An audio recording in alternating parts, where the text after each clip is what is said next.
Hello, I'm Professor Reboot, and in this video, I'm going to describe to you how you will write an academic research reflection essay.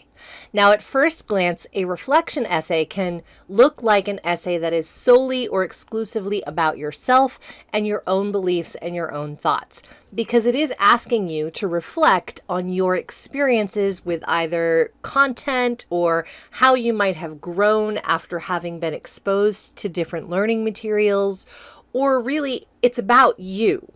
And that may seem like you do not need to include research to validate what you say. But the truth is that any academic paper you write, including reflections, they do require you to cite evidence that supports your claims. Now, a reflection essay can occur in any type of course. You could have a reflection in a social sciences course where you are asked to reflect upon your impact sociologically based on the technology that you use personally and how it's impacting, say, the environment or your community or climate change. You may be asked in an English course to reflect on your experiences as a writer at the beginning of say, an information literacy course where you are growing your skills of understanding research. And then at the end of the course, you're asked to reflect on what you grew, what you now understand better. You could be asked in, say, a chemistry course to reflect on your new understanding of a chemical or, say, a physics course of physical process. So really, reflections are about you, but you are still asked to conduct research.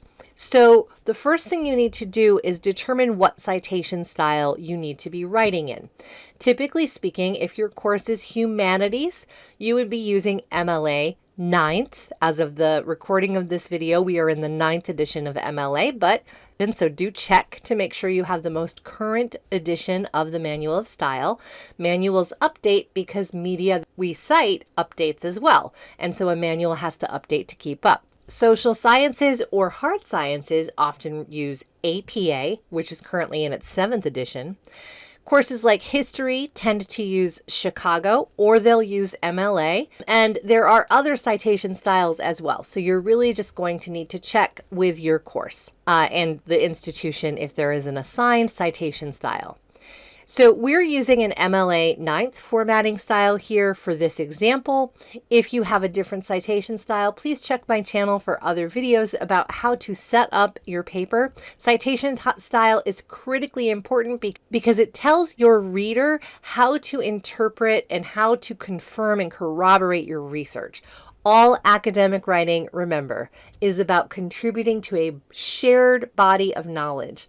And so accuracy in citation style and accuracy in how we deliver that research really matters because it's about growing that body of knowledge together, even in a reflection essay. Now, the first thing I want to talk to you about in a reflection essay that's a little different than your traditional academic essay is that reflection essays actually allow you to, for the first time without reservation, use I statements. Now, if you are writing an academic paper on any other subject, you're writing an argument about the rights in the Constitution and who should have them and who shouldn't. You are writing an analysis about a piece of literature. You're analyzing E.E. Cummings' poem, She Being Brand New. You are writing a social sciences compare and contrast paper where you're comparing the pros and cons or the benefits and limitations of a certain technology and its impact on the world. All of those papers are meant to be objective. And when you write them, you should avoid using yourself. Because when you use yourself in an academic paper, you disrupt the flow of objectivity that is necessary to demonstrate that you are in fact taking a step away from what it is you are examining and looking at it as objectively as a human possibly can. With a reflection, however, you're actually asked to lean into your personal experience and really think about your experiences with that subject matter and how you have grown. So as with any paper, you would start with your traditional hook and your thesis statement. Because this is a reflection paper, your hook should be about yourself. And this is the one time, again, that you can use that I statement without reservation. So let's write a hook for a reflection paper in MLA 9th.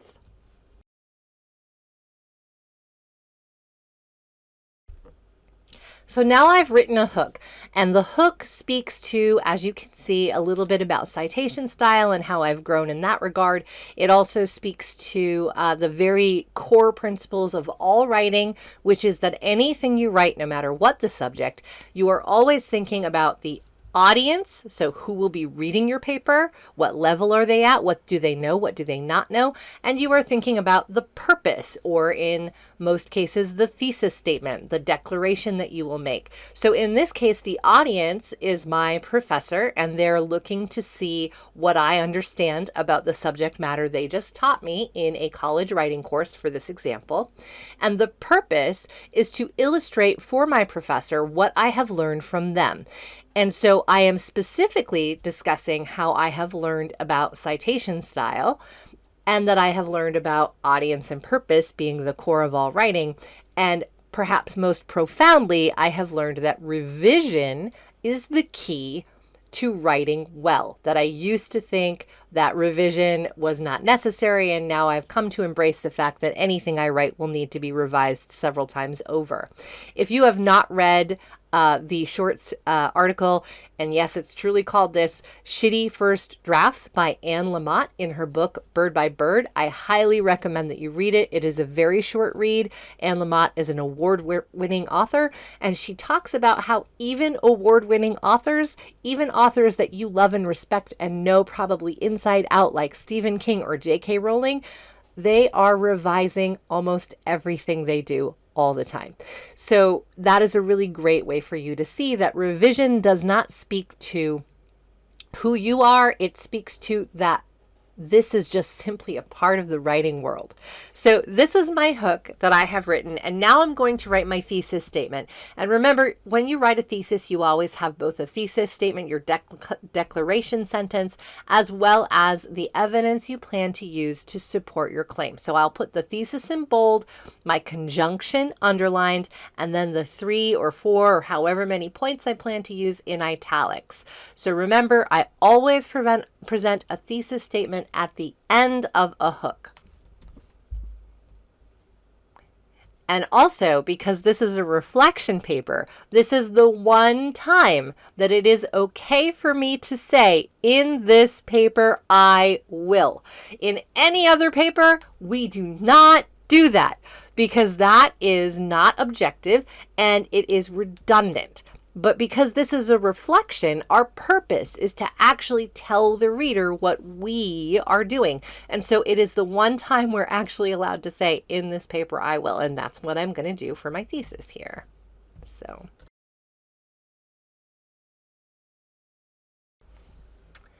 there's my thesis statement. It's a pretty bold claim that I moved from a beginner to an expert in one term. And I'm going to connect that with a conjunction. And in this case, I'm just going to say based upon, because it makes a little more sense than because in this example. First example is about how I've experienced using a citation style guide.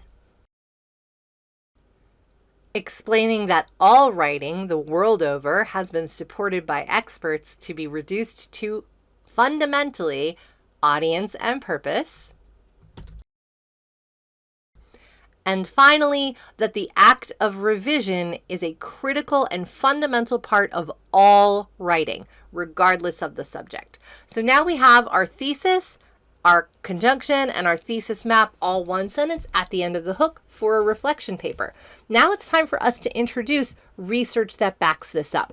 Now this is where many of you might be stumped, because you are writing a paper about yourself. However, there are expert resources out there that can validate your claims about citation, about audience and purpose, and about revision being a critical aspect of your growth as a writer. So you're going to talk about your growth as a writer, but you're going to need to back up how and why those elements actually do have you grow. or support your growth, or whatever the focus of the reflection paper is. In this case, we're talking about growth as a writer. So I need to first create a transition statement that bridges from my thesis to my first topic, which is, of course, exploring citation style. Transition sentence for this paragraph will be,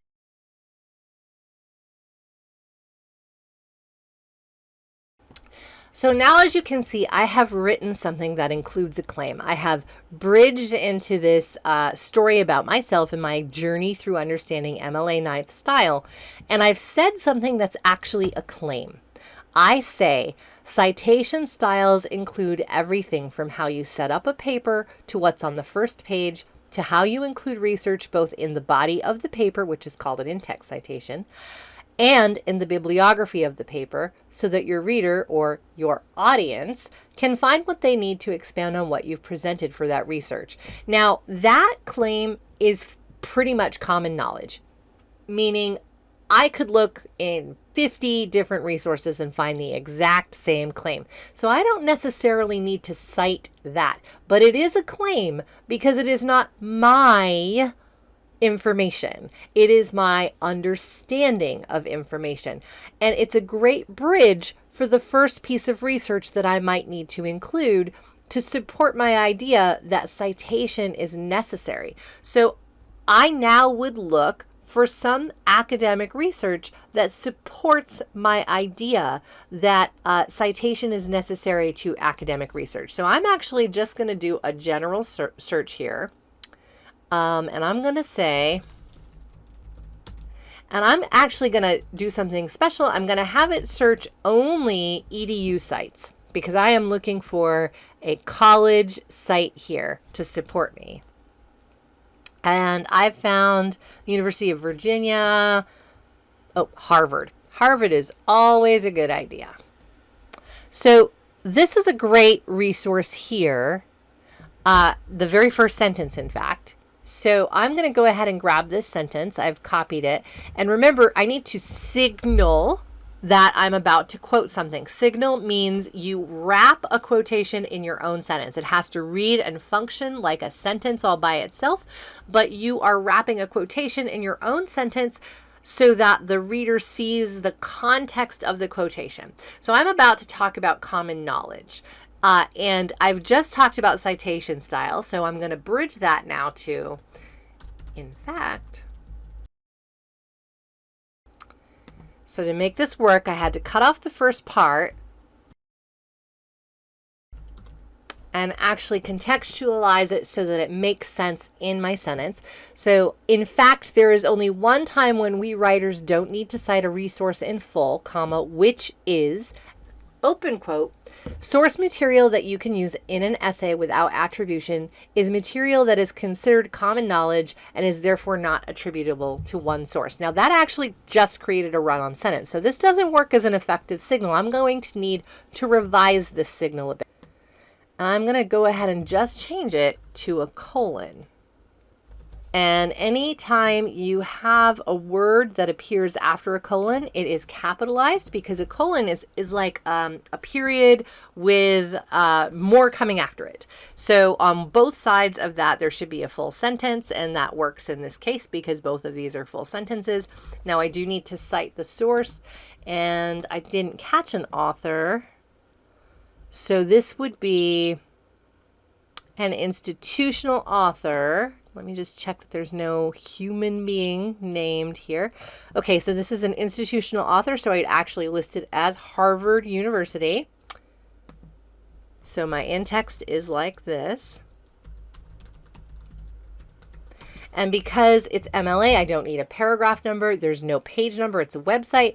So when I get to my Works Cited page, I will put Harvard University as the first part of the citation, which I will show you in an example in just a moment. But I cannot end this paragraph here because I have now introduced a citation and I have to explain it within the context of my thesis or I am not done. So basically, if you end a paragraph on a cited work or a citation, you're signaling to your reader that you haven't finished explaining its context or purpose yet. So let me do that now. Now, as you can see, I've fully explained the use of this Harvard University citation, but before I forget, I want to make sure that I actually do the citation in the body of my paper. So I'm going to go ahead and insert a page break because your Works Cited page gets its own page. Works Cited is what you call bibliography in an MLA paper. Feel free to watch my videos on MLA construction. And then we need to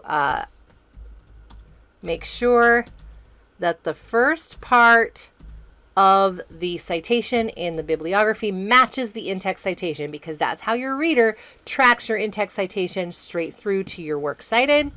So it'll be Harvard University as the author. And then this would be, let's see, this looks like the title. Actually, this is the title because this is the article. And the article gets put in quotation marks. I'm going to go ahead and fix the formatting on that. Okay, so what else goes in the citation of an article on a larger site? Let's check. So I am currently checking an MLA citation style guide that I like. It is the Online Writing Lab at Purdue. There are many citation style guides that I can refer to. I am looking for electronic sources because I know I'm citing an article that appears on a website with an institutional author. And here we go. So this gives me the basic structure that I'm going to need. Let me see if there's anything that gives me a better idea. An article in a web magazine. That's kind of closer. This isn't a web magazine, but it is part of a larger construction. So I'm going to go ahead and call this the title of the larger body and put it where I would put the title of the magazine if it were a magazine. And then I need to check and see if there's a date on this. Now, it does say copyright 2025, but I do not see a date on this specific article. So for this example, I would be putting ND. Now that I've written out the citation, I actually have come to realize that it is, in fact, an online magazine because it even says a publication of the Harvard Writing Program. So I have never been more accurate. Now, I don't have a date. I do have a copyright date, so it would be acceptable for me to say 2025 because this page I know has at least been copyrighted, updated, reviewed as of 2025. However, there's no date on the page itself, so arguably I could also put the letters N period D period for no date. But it's probably better for me to say 2025 because what if someone reads this a few years into the future? It may have changed by then. So I now need, according to the style guide, I need the URL, and it will be separated by a comma, and then I need my access date. So let's grab the URL, head on over here, and I had put a period here, so I got to get rid of that. Put my URL in, and you always want your URL to be pasted as plain text formatting, not as hypertext. Now this turned out to be hypertext, but it needs to be plain text in case your reader needs to actually copy and paste it to find your source. You put a period at the end, and then you put your access date. Now we're almost finished. Remember, in any citation style, we need to use hanging indentation, which means all the lines of our citation need to be indented in reverse of a paragraph. So I have now completed both my in-text citation for the Harvard University source, and I've completed the bibliography citation to match so that I know for sure both are represented in my paper. Now, to fully flesh this reflection essay out, I have a lot more research to add. For instance, I'm bridging right here into the concept that if there is something that is unique about writing, it needs to be cited specifically. So I should probably go out and find some expert evidence that supports that theory. I will also need, according to my thesis statement expert evidence that supports the notion that all writing is founded on audience and purpose, and that revision is writing. And I've already offered some examples of expert resources just in this conversation. You could use Anne Lamott's book, Bird by Bird. You could even use this video as an expert to describe audience and purpose as the foundation of all writing. But regardless of what you do, even in a reflection paper, if it's in an academic setting, you do need to include source citations, even though it's about yourself. And again, it's the one time you get to use those I statements with perhaps wild abandon. So enjoy yourself. I hope that you have learned something today in writing a reflection paper in an academic setting. This is Professor Reboot. Please like and subscribe for future videos. Have a great day.